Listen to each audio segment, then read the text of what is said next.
আরে বেটা, তুমি যে কুরবানি করো, গরুর সাথে একটা ছবি তোলো, তারপরে সেটা ফেসবুকে ছাড়ো এবং মানুষকে দেখাও।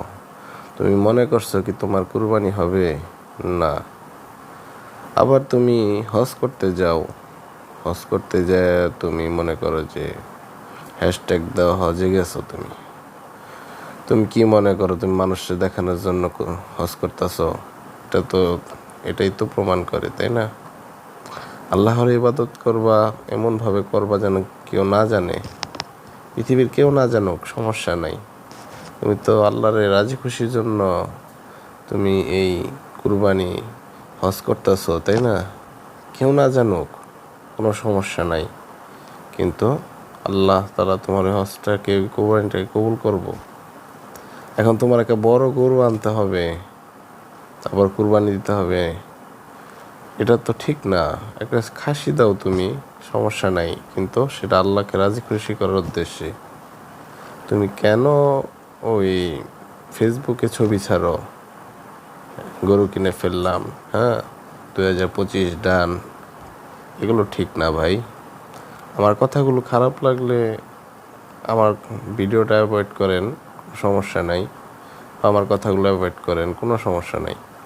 কিন্তু ভাই, কথা তিতা হলো সত্য। দান যেমন সবার সামনে, মানে একটা আছে হলো আপনি দান করলেন, মানুষের দেখাইলেন টুকটাক যেন তারাও দান করে, হ্যাঁ এটা ঠিক আছে। হ্যাঁ, কিন্তু আপনি দেখানোর জন্য দান করলেন, এটা যেমন হারাম। দেখানোর জন্য কুরবানি দিলেন, সেটাও হারাম। দেখানোর জন্য হজ করলেন, ঠিক আছে, এটাও হারাম ভাই।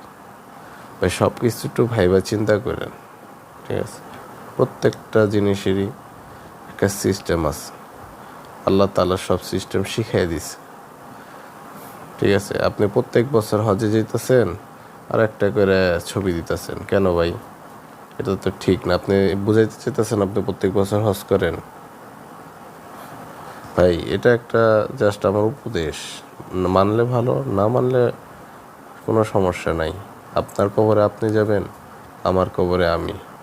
আমি জাস্ট একটু নিজের ধারণা থেকে বললাম। মানলে আপনাদের জন্য অনেক উপকার, মানলে আখিরাতে জান্নাত, না মানলে পরকালে জাহান্নাম। ভাই, এই দেখানো ইবাদত, এটা অত্যন্ত কবিরা গুনাহ। এটা থেকে আমাদের সকলকে বিরত থাকতে হবে। ইনশাল্লাহ আপনারা আমার কথাগুলো মানার চেষ্টা করবেন, ইনশাল্লাহ।